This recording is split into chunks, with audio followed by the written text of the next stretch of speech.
Jerusalem and welcome to Bet Avichai. This is our concluding session with Dr. Miriam Goldstein in the series Judeo-Arabic, Its Literature, and Why It Matters. The discussion today will be about how Arabic brought about new ways to write about the Bible. Miriam, bevakasha. Hello to all of you. Thank you so much for coming back and joining me for the third session of my series, Jews and Arabic, Judeo-Arabic, Its Literature, and Why It Matters. I'm so grateful to Beit Avichai and to you, Tamar, for inviting me to come and speak about this topic that I love. So thanks again for coming back.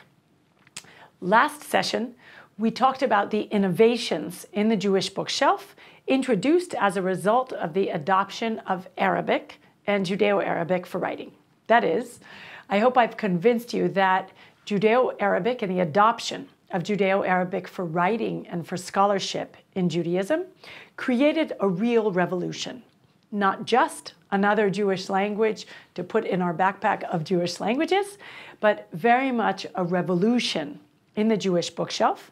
And we saw last week the new genres that were added, the new styles in which authors wrote, and the new content with which they filled their works. We also met the Karaites and spoke about them a bit, and we learned about major manuscript collectors in the 19th century who created Cairo Geniza manuscript collections that form the basis of the research that I'm talking about in these sessions. Today, I want to focus on the Bible. We've been talking so far about the general lines of the field and about why Judeo-Arabic as a great phenomenon is important. Now I want to change the resolution a bit. I want to get down to fine resolution and to zoom in on how Judeo-Arabic writing about the Bible changed the way we look at the Bible as Jews, how it changed our conceptions of Bible commentary, how we read the Bible, how we use it. This is the topic of today. And so for this reason, I've called the session, How Does It Read in Arabic? New Ways to Write About the Bible. And what we're going to meet in the next hour is many, many different ways that Jews writing in Arabic approach the Bible. Different angles, different ways of explaining it, really a phenomena that changed the face of Jewish Bible scholarship forever. So I'm hoping to give you a taste of that today. First of all, to address the riddle from last week, where I left you with this text, and I'm calling this section of the session, The Bible at the Center. So what you're looking at actually is verses from the Bible. It's these. It's the verses from Numbers 32.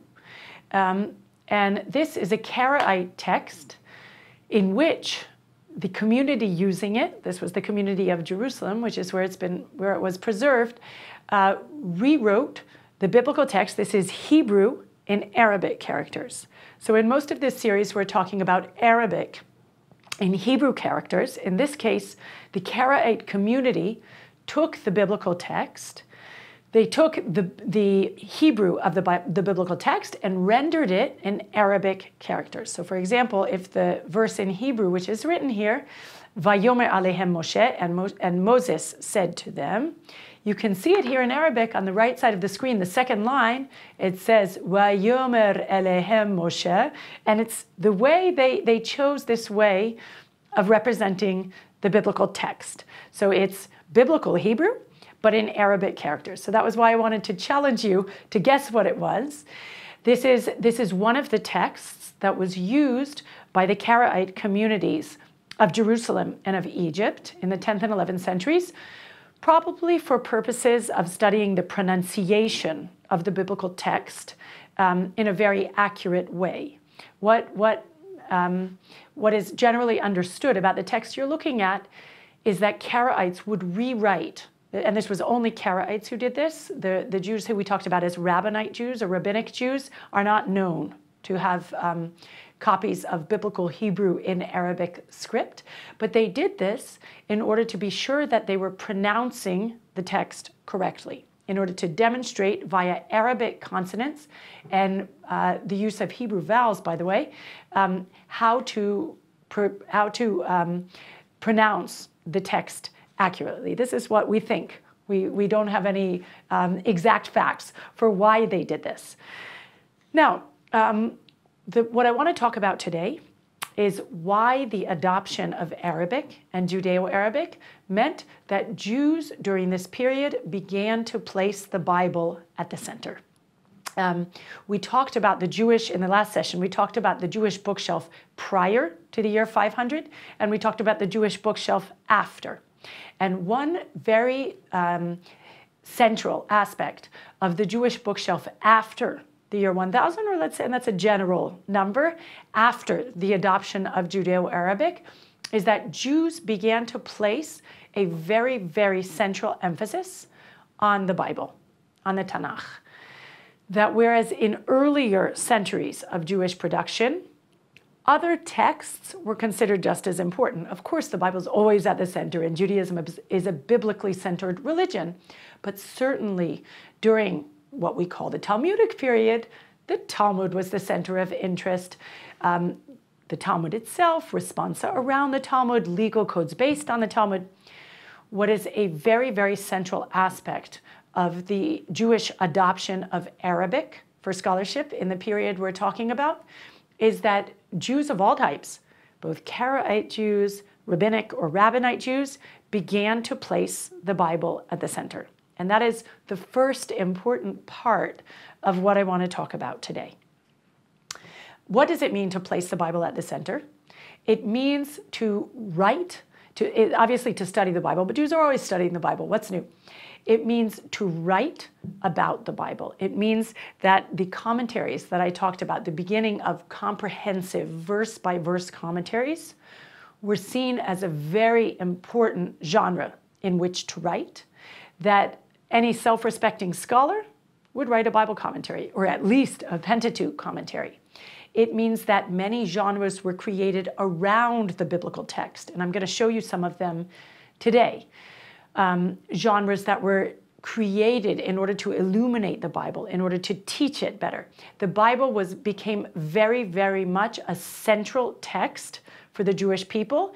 I would claim more than it had been in previous centuries. And this is very much a feature of the 9th and 10th centuries, the sort of formative period of Judeo-Arabic scholarship. Now, can I explain why is this? Why is it that Jewish communities in the 9th and 10th centuries began to very much more so place the Bible at the center? So there are a number of reasons that we can point at as explanations for this phenomenon. One is, of course, the Karaites. This is the communities that we're talking about. The Karaites certainly, given that they rejected the divine provenance of the Talmud and said, no, we are Karaites. We believe in what we read, in Hebrew, likro. We believe in scripture. They were certainly, Karaites were by definition, in the nature of their group, they were placing their central emphasis on the Bible. And it may be that the rabbinic Jewish community, despite the fact that they certainly believed that the Talmud was a divine phenomenon, that they also, because of this, began to similarly put their emphasis on the Bible. But it's not just that. It's also, if you look at the map, you can understand the extent to which Arabic-speaking Jews were living in a varied world. They were living in a world that was ruled by a Muslim government. There were certainly many Christian communities around them. We have to also look at the way their neighbors looked at scripture in order to hopefully understand why Jews were placing so much emphasis on the Bible during this period, and not just Karaite Jews. So one is the Quran. We must remember that Jews are surrounded in many areas by a majority Muslim population, some Christians, but in many areas the Muslim population was already a majority by the 10th and 11th centuries. And Islam is very, very much Quran-centered. Now, to speak about the Quran, this is, of course, a different set of lectures. Something I've done in other contexts. Here we won't speak about the Quran, but suffice it to say that the Quran plays a very significant role in the daily life of a Muslim. The Quran is part of prayer. The Quran is part of certain daily rituals. The Quran is always part of life rituals. Islam is very, very much a Quran-centered religion. And these are the Jews' neighbors. Similarly, and here you're looking at texts of the Pshitita, the Syriac translation of the Bible. Jews are surrounded by Christians. And in certain areas of the Arabic-speaking world, Christians are a majority until for a number of centuries, even after the beginning of Islam. For example, in the land of Israel, Christians are most certainly a majority into the 10th century at the least.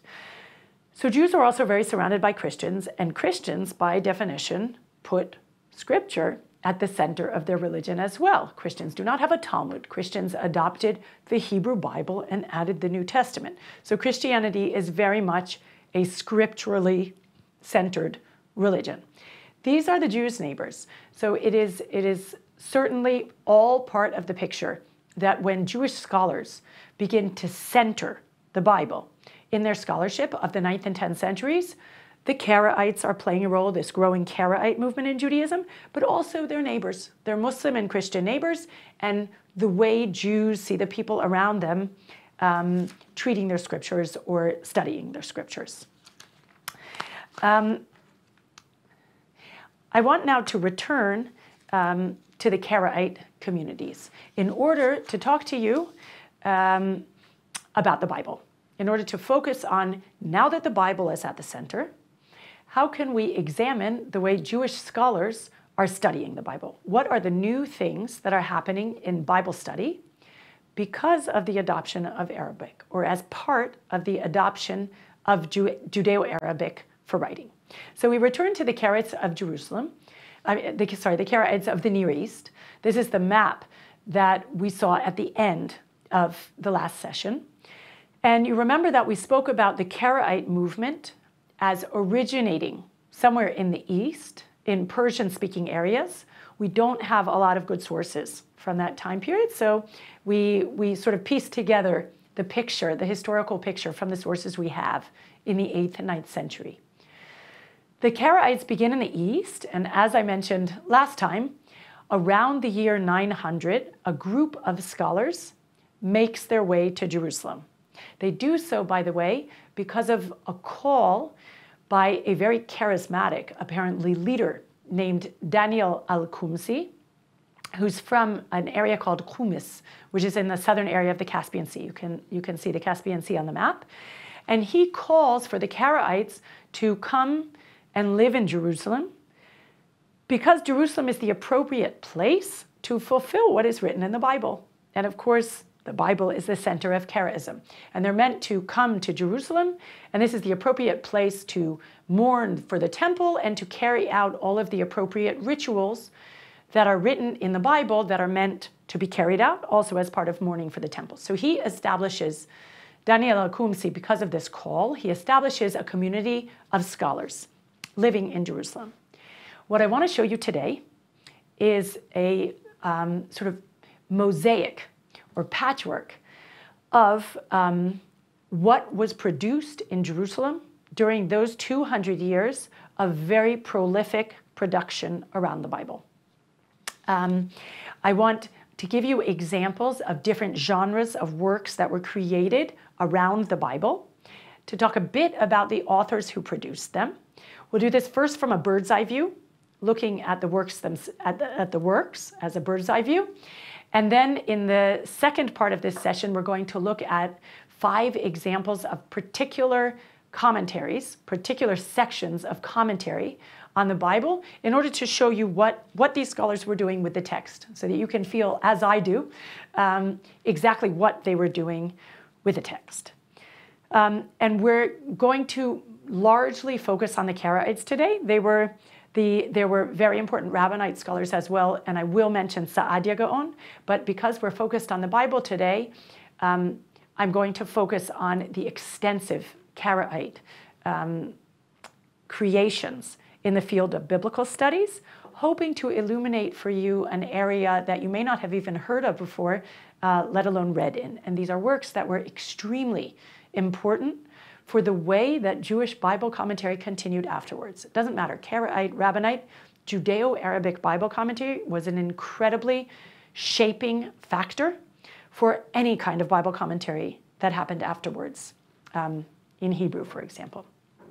So we're first going to do the bird's eye view of the types of compositions we can find. And then we're going to look at examples of particular biblical comments on the Bible. So here I'm showing you again, in this context, what Yefet ben Eli wrote. Yefet ben Eli, who, as you remember, commented on 24 books of the Bible, all 24, wrote extensively. We definitely have the feeling that Yefet, who wrote in the final third of the 10th century, that he and his compatriots, the Karaite scholars in Jerusalem, they were not lacking paper, they were not lacking ink, and they had time to write. They wrote very, very extensive commentaries. And the one that you're looking at now, you see that it's, I have the letters RNL in front of it. That's Russian National Library, because the collector, who we spoke about last session, Avraham Firkovich, when he did his journeys in the Middle East to collect manuscripts in the 1870s, this huge collection, we're talking about some 10,000 items, and that may be an underestimate, and an item can be 200 or 300 folios in Judeo-Arabic. This is one folio that you see in front of you, or a half folio and then a half folio. Complete books. I mean, that was what Firkovich collected, as opposed to what Schechter collected in the Cairo Geniza, which we also talked about in the last session. Firkovich was really collecting whole books in many cases. So we're talking about more than 10,000 items preserved in the Russian National Library because Firkovich was collecting on behalf of the Tsar. And the collections that he collected were either funded by the Tsar or were sold to the Tsar afterwards. So this treasure of Judeo-Arabic works is now preserved in the Russian National Library and has been digitized nearly in its entirety by the National Library of Israel. So you, your neighbor, anybody, I can view them digitally on the website of the National Library of Israel. A wonderful, wonderful gift, really, to the world of research and to the Jewish people, that this Russian National Library former Firkovich collection has been digitized. So this is Yefet. This, for you, is an example of the classic verse-by-verse commentary. Yefet really strived, and Yefet in particular is exemplary of this, to illuminate every word, every verse. He really left no stone unturned. And I'll note that if any of you are wondering, well, can I read this stuff? If you don't read Judeo-Arabic in manuscripts, it has been translated bits and pieces, certain editions put out, lots of translations into Hebrew, somewhat less in English, but really the lion's share of this vast collection of manuscripts remains in manuscript. There's a lot of work to be done in order to bring these treasures to the light of day. And I am part of the researchers in the world who are trying to do this, who believe that this is important, who are trying to do it. So that's Yefet, an example of a verse-by-verse commentary. Then here, again, we have the linguist and grammarian and exegete, Abu Faraj Harun. So I brought you this time an example from a different work of his, which you haven't seen yet. Before you saw the comprehensive book, now you see the sufficient book. So this is the sufficient book, Al-Kitab al-Kafi, fil Lugha al-Abraniyya, the sufficient book of the Hebrew language. You notice here, and it's not surprising to you, because you remember from the first session that sometimes Judeo-Arabic is Arabic and Arabic characters. So that's what you have here, a leaf from his sufficient book of the Hebrew language. This, by the way, this work has been published in English. It was edited by Geoffrey Kahn of the University of Cambridge, and you can read it in 2 beautiful volumes and an English translation. And the text, by the way, in Hebrew script there. So this is another example of how the Karaites of Jerusalem wrote and studied the Hebrew Bible. Then I brought you another work by the same author, an incredibly popular work, which I know how popular it was because I was responsible for cataloging it. I was once part of a team cataloging manuscripts of the Firkovich collection. It was a student job, and I'm now a researcher directing such a project. But back in my student days, I had to track down manuscripts of this work, and there were hundreds of them. This was a real bestseller written by Abu Faraj Harun. It's a glossary, meaning a sort of dictionary, but arranged according to the order of the verses. So he goes through, it's on the Pentateuch. He did the entire Bible. He goes through the books of the Bible. Any word that he thinks is hard or requires explanation, he writes the word, and then he explains it in Judeo-Arabic. So what I brought you here was from the section Beshalach, that's chapter 13 and on in the book of Exodus. If you look carefully, you can find the Hebrew words of Vayehi Beshalach Paro, when Pharaoh sends the Israelites out of Egypt. So in any case, this is his biblical glossary, sort of a word list of the Bible, which was a real bestseller in the medieval period. So that's his glossary. And then we get to a very interesting scholar, Yeshua ben Yehuda, who was a theologian and exegete, Karaite, living in Jerusalem. And this is his translation on Genesis. So you can see, if you look carefully at the page, you can see that this is arranged with Hebrew verses, vocalized biblical Hebrew. And with the somewhat broader margins, you can see his Judeo-Arabic translation. Of course, it's not vocalized. And this is his translation of the book of Genesis. Yeshua did a translation of the entire Pentateuch and a commentary on the entire Pentateuch. And here, what I wanted to emphasize to you is that there were many important Karaite scholars living in Jerusalem, as I said, between the 10th and 11th centuries. And the idea of translating was considered an act of individual authorship. You did not pick up someone else's translation and use it as yours. Each scholar would create his own original translation of the biblical text, or of the 5 books of Moses, if that's what he was doing. And this was considered your individually authored work. And it was considered part of what you did. By the way, when you commented on the Bible, if you wanted to write a commentary on the Bible, more often than not, you would also do a complete translation of every verse into Judeo-Arabic. So this shows you, first of all, issues relating to authorship, that this was considered part of what you did. Second of all, it really emphasizes the extent to which Judeo-Arabic was an important scholarly language. There was not just one translation of the Torah into Judeo-Arabic, there were many as there were Bible commentators, nearly. So this is not a passing phenomenon. This was an incredibly important part of Jewish scholarship for some 100 years. We have numerous Judeo-Arabic translations of the Torah and of the Tanakh, of the Bible. So that's Yeshua ben Yehuda, very fascinating theologian. Again, most of his works remain in manuscript. And we have important researchers working on it, some of them my friends, but there is much, much work to be done. And then I wanted to show you Saadia Gaon. So you can look at the verses, and anybody who heard the Parashat Shavua yesterday, Parashat Re'eh, this is what I'm showing you. So this is Saadia's canonical Judeo-Arabic translation. And you remember that in the first session, we saw the introduction that Saadia wrote to this translation. So here what you can see is, again, the Hebrew, the original Hebrew in monumental, square, beautiful Hebrew script. And the Saadia's Judeo-Arabic translation, canonical text, also, by the way, in beautiful, square Hebrew script, unvocalized, in between and with slightly wider margins.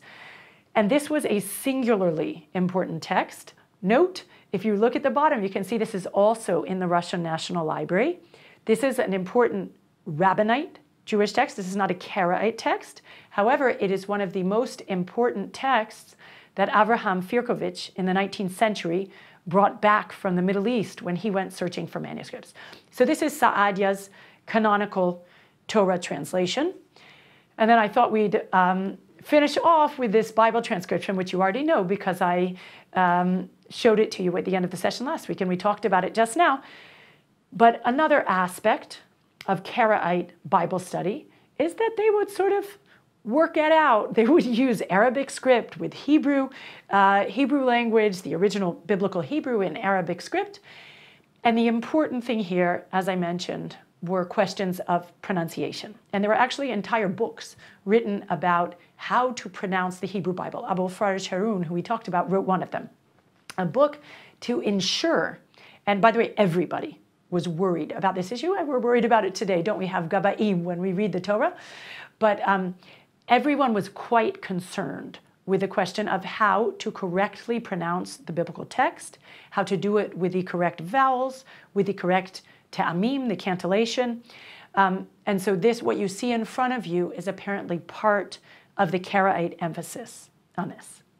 Okay, now I want to show you, after we've had that bird's eye view of what kind of texts were being written around the Bible, I want to show you some examples of actual Bible commentaries. You're looking at Noah's Ark. We're going to, I'm not going to fool you. We're going to start with something about Noah's Ark, which is actually from my current edition and translation project, so I'm excited to share it with you. The major scholarly centers that we're going to talk about in the remainder of this session are Jerusalem and Baghdad. And I'm going to focus on Karaite texts, as I said, because I think they really are very important texts that haven't gotten enough of the center stage that they deserve in Bible study.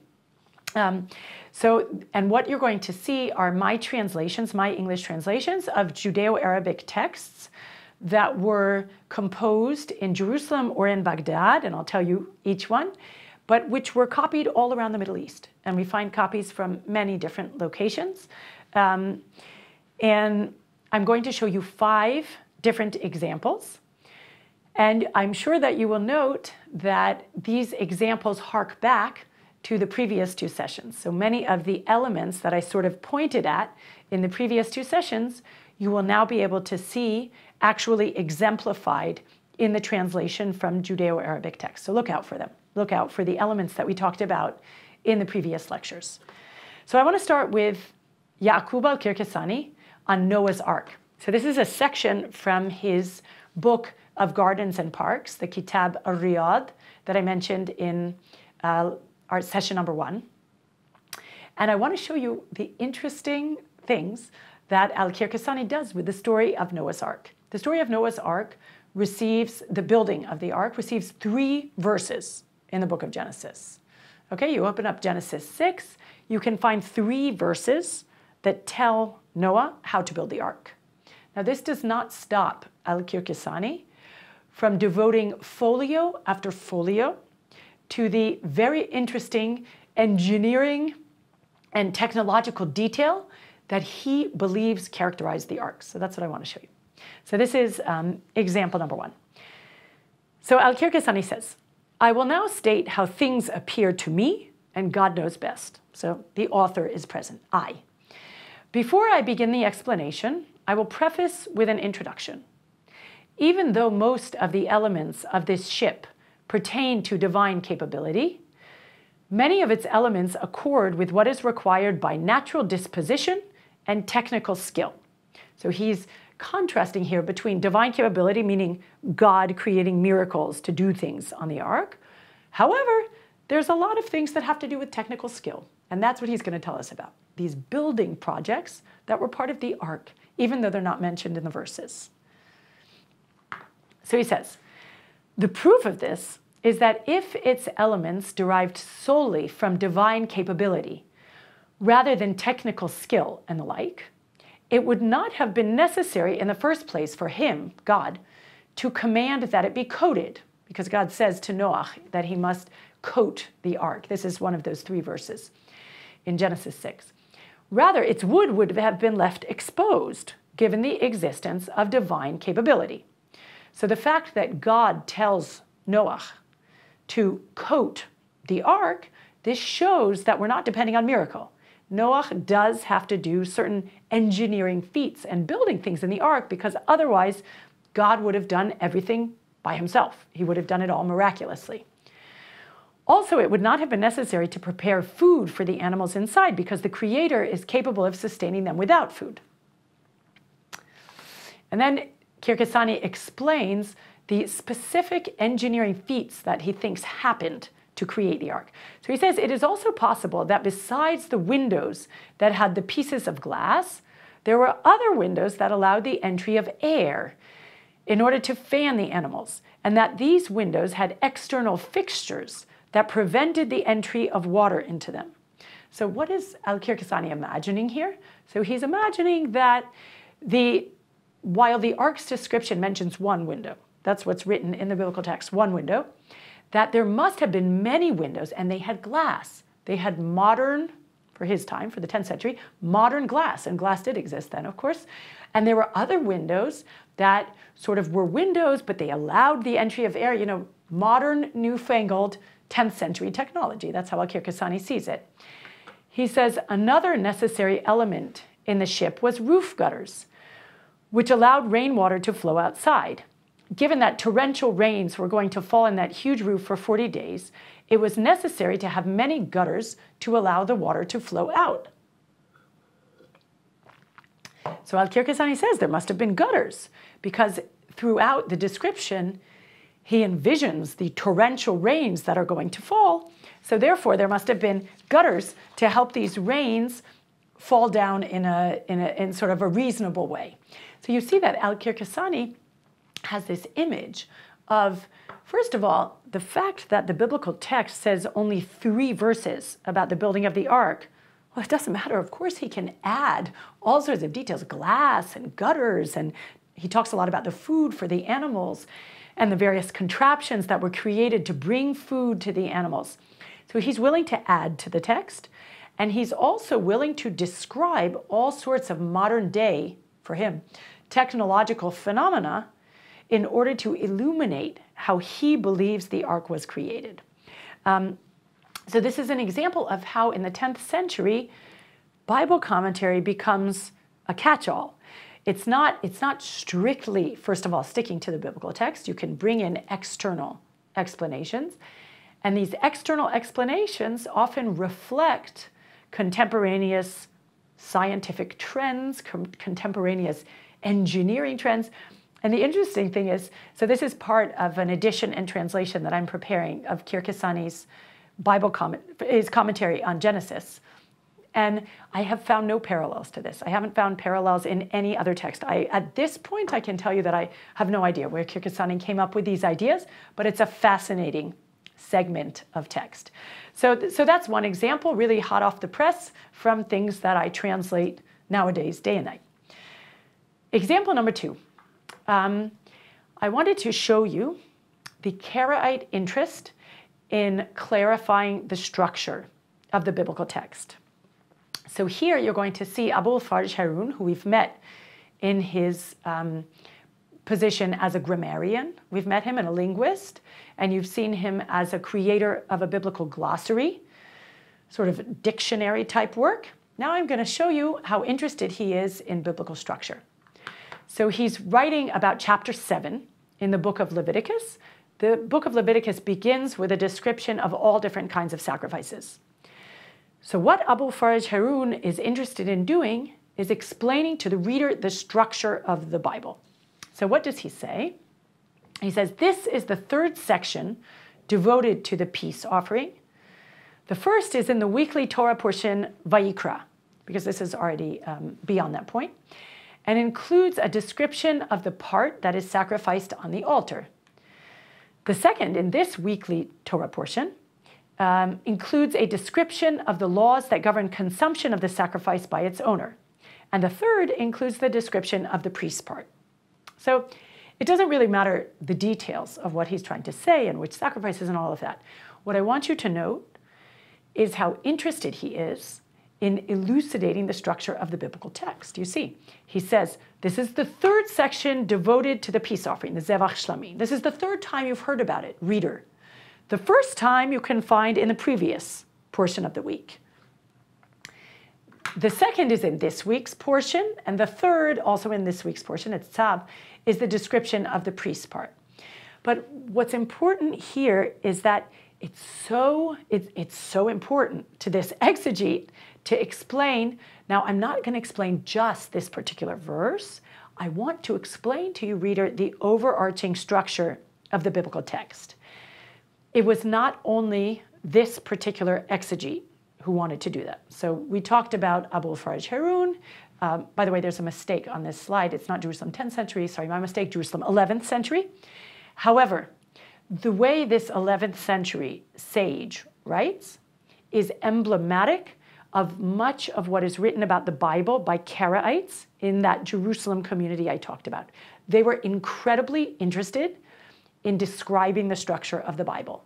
And this is something that I have not seen paralleled in any other type of Bible commentary in Judeo-Arabic or otherwise, perhaps until the present day when modern Bible criticism is interested in this. The Karaites of Jerusalem were incredibly interested in elucidating the structure of the biblical text.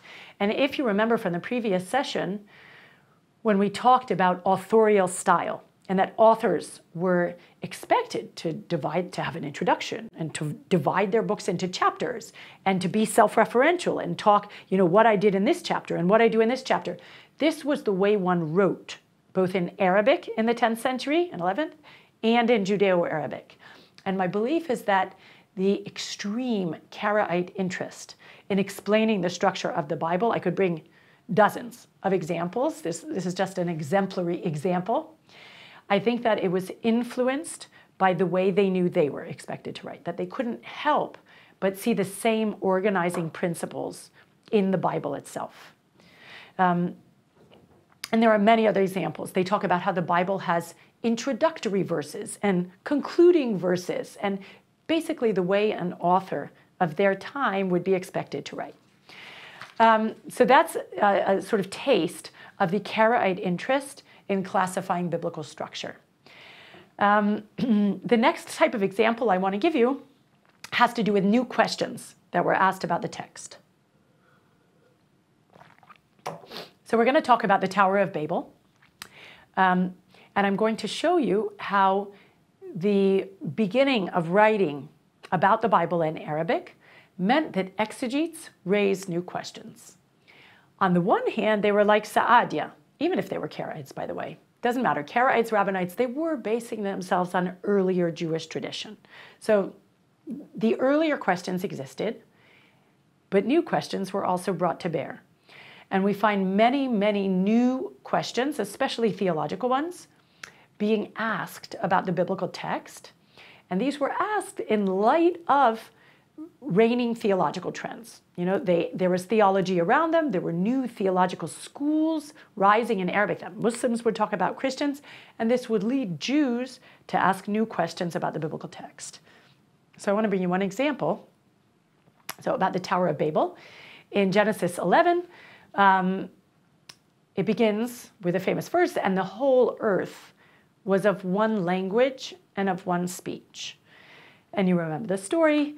The people decide to build a tower reaching to heaven, lest they be spread out on the earth. And then God says, well, why are they doing this? Let us spread them out on the earth by confusing their languages. And thus, we have many languages on the earth. So what does our commentator have to ask and then to answer about this story, about people trying to build the tower and God deciding that they shouldn't build it? So he says, know that several questions emerge from this story. The first, in which it is said that if God, the exalted, enabled the human intellect to recognize the benefit of self-defense against danger, through actions resulting in grouping together and avoiding dispersion and distance, how could he bring something like punishment upon these people as a result of their building the city with a high tower, so that they could gather within it and avoid the dispersion in the land that would lead to personal injury? So what is he asking? So he's saying, if we are programmed, we humans are programmed with the concept that we should protect ourselves, self-defense. This is natural programming in the human brain. then why is it that God is angry at these people for building a tower and wanting to have some self-defense by grouping together and being together? This is something that God programmed us with. God enabled the human intellect to recognize this. So why is God punishing them? So what's happening in this text is that the commentator is asking, wait a minute, if God built us with a certain tendency to know that we should engage in self-defense, that we should protect ourselves, then why is he punishing us? This is not just. And what this comes from is a concept that is very, very central among theologians of all religions, Jews, Christians, Muslims, during this period, who are all writing in Arabic, of the idea of a just God, that God only behaves in a just way. And therefore, if you see something in the Bible, in the Torah here in the book of Genesis, that looks like unjust behavior, wait a minute, you programmed us with this innate desire for self-defense. So this Tower of Babel is meant to protect us. Then how could God be justified in thwarting this purpose? So that's the question that the commentator is asking. There are numerous, dozens, hundreds of examples of this type of new question that come up in the Bible, that come up in Bible commentaries, as a result of new theological approaches. And by the way, in the previous session, I talked about Saadia and his book of Beliefs and Opinions, Saadia Gaon. The idea of the just God, for example, is also a real underlying characteristic there, an underlying element. So we see that new theological conceptions within Judaism led exegetes to ask new questions about the Bible. I think we won't go into the exact way that he answers this question, but the important thing to realize is the new questions that arise. He also asks, how did they forget the language they knew? How is it possible to forget all the language you know in one day? And then he asks more of that in the third question. The third element that I want to talk about with you is the idea of a narrator in the Torah. And this relates very much intrinsically to the second example I brought about structure. We're talking about the commentary again of Abu Faraj Harun in Jerusalem in the 11th century, correcting the slide, who's writing about Genesis 2. So look carefully at these verses, and you'll see what the problem that the exegete might have with these verses. Because of course, as many of you know, in Bible commentary, often the commentator doesn't say what the problem is. He just answers it. He doesn't write the question oftentimes. That's rather rare. He just answers the question. You have to understand what his problem was. So here are the verses. Famous verses at the end of chapter 2 in Genesis. The Lord God fashioned the rib that he had taken from the man into a woman, and he brought her to the man.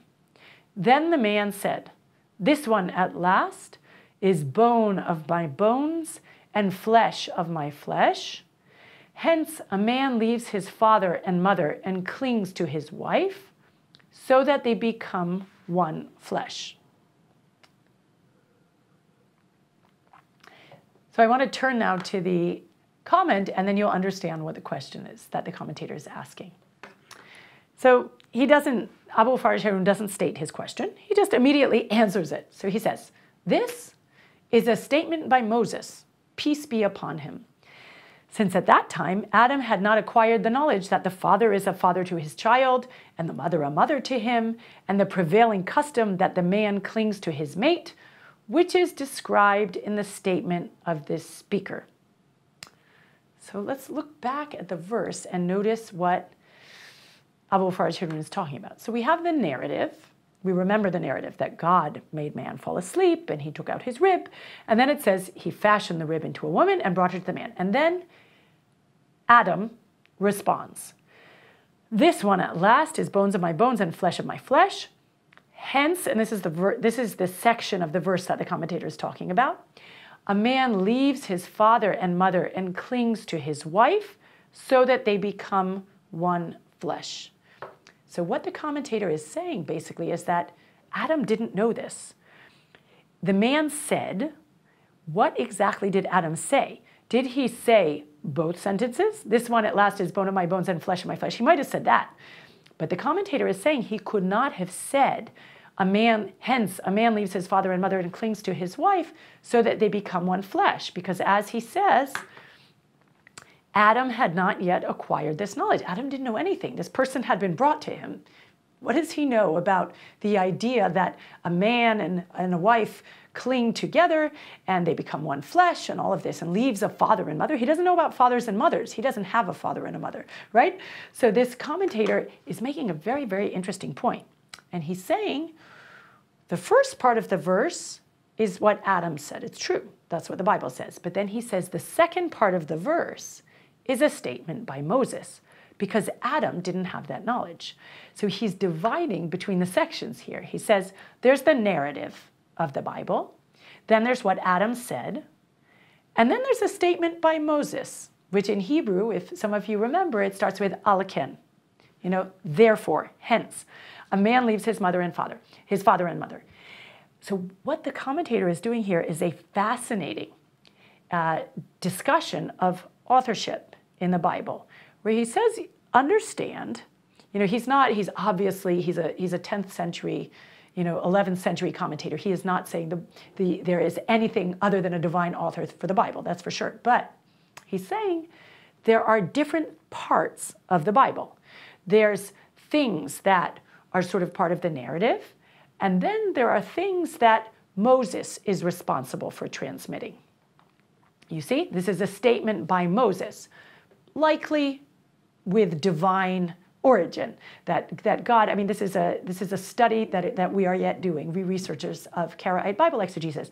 But the point is that he's differentiating here between sections of the text. There's the narrative, and there's the statement of Adam, and then there are these sort of statements of Moses that were said many years after the fact, because Moses is the one who knows about men and their wives, and about fathers and mothers and children. Adam doesn't know this. So it's a very, very fascinating division that Abu Faraj Harun and other Karaite commentators in the 10th and 11th centuries make in the way the Torah is put together, and the awareness of different perspectives of verses that are in the Bible. Anyway, it's a fascinating aspect of Karaite Bible commentary, which intrinsically relates to the interest in structure that I talked about as the second example. But it's an awareness of aspects of perspective in the text, which is very much new in this period and is likely unique to the Karaite commentators of Jerusalem, and which continued, by the way. Later commentators who were familiar with these writings in Judeo-Arabic, for example, commentators writing in Hebrew in the Iberian Peninsula or in other areas of Europe, even though these Judeo-Arabic commentators were never translated into Hebrew or were not often translated into Hebrew, and certainly didn't make it into rabbinite communities, they were cited. Avraham ibn Ezra, for example, the 12th century Iberian Bible commentator who traveled throughout Europe, made great use of Judeo-Arabic Bible commentaries, including Karaite Bible commentaries. So they did, the methods did make their way into sort of the main body of Jewish Bible commentary in that way. Okay, I want to conclude with a final example having to do with Joseph and Jacob in Egypt. And it's another example of the extreme Karaite awareness of the way the Bible is put together. Okay, so I'm calling it the Torah is carefully composed. So the verses are from Genesis 47.